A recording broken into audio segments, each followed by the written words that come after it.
You are listening to Radio Long Island City, recorded at our studios near Hell Gate, 9 kilometers north of the Harbor Hill Moraine. And now the Observatory. The Observatory, Monday the 11th of May, 2026. It is 52 days after the spring equinox. It is 41 days before the summer solstice.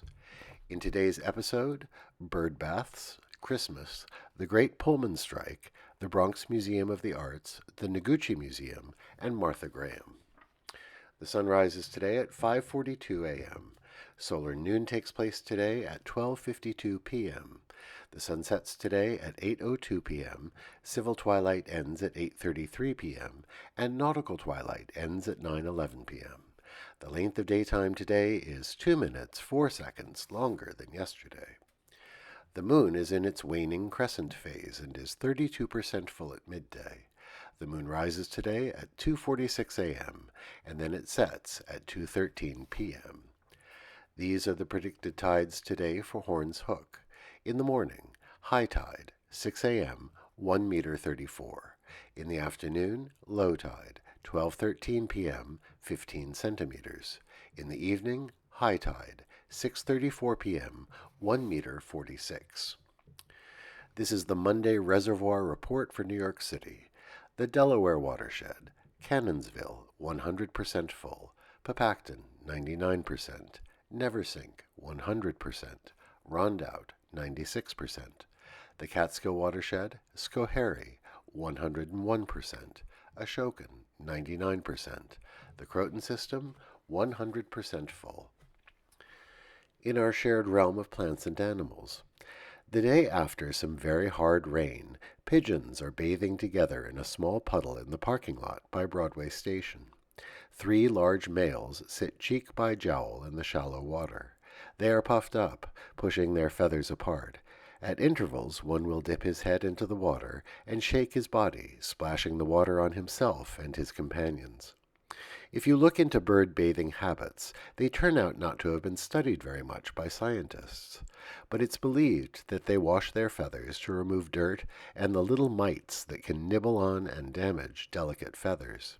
And freshly washed feathers, neatly preened and carefully aligned, are apparently more aerodynamically efficient. Or perhaps the pigeons are just enjoying a mild spring morning. Commemorations. On this day in 1659, the Massachusetts Bay Colony passed a law banning the celebration of Christmas. The Puritans detested what they referred to as, quote, feasting and similar satanic practices, unquote. Thank heavens the Constitution absolutely forbids narrow-minded sectarians telling the rest of us what to believe or how to behave. In the history of the labor movement, on this day in 1894, a strike began at the Pullman Company, what was then the leading manufacturer of passenger train cars. The company had laid off workers and reduced the pay of those that remained. In addition, its workers had to live in the company town, shopping at company stores and renting housing from the company as well. Led by the American Railway Union under Eugene Debs, 4,000 workers walked off the job. A sympathy boycott shut down most railway service west of Detroit. Although the boycott split the broader labor movement, and the strike and boycott ultimately failed, it remains one of the largest strikes in American history. On this day in 1971, the Bronx Museum of the Arts first opened. It was originally created as a partnership between the Bronx Council on the Arts and the Metropolitan Museum of Art. Its current home is on the Grand Concourse, and though it is relatively small, it's a key cultural institution in the Bronx. On a more local note, on this day in 1985, the Isamu Noguchi Garden Museum opened its doors. The sculptor Isamu Noguchi had moved to Long Island City in 1961, seeking solitude in what was then a pretty industrial part of the neighborhood.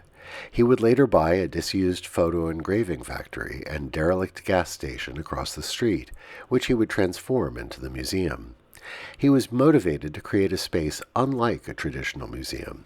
He once said, "My intention has been that sculptures go beyond objects or as individual works of art. It is the air between I am concerned with, an awareness of space." It's that spirit that led him to make a garden integral to the design of the place. He hired a local plantsman to source trees and plants from the region to go into the garden and surround the property. A complicated man, Noguchi later said, "I didn't build it out of pride. I did it out of despair." Happy birthday to our neighbor, the Isamu Noguchi Garden Museum. Finally, today we remember Martha Graham, born this day in 1894. She completely revolutionized dance in the United States.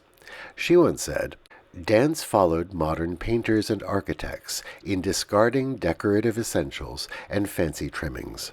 Dance was not to be pretty, but much more real." It is lovely to note that Noguchi was a longtime collaborator with Graham, designing sets for her beginning as far back as the 1930s, and many of these designs can be seen in his museum. Remember Martha Graham today. And that is the Observatory, Monday the 11th of May, 2026.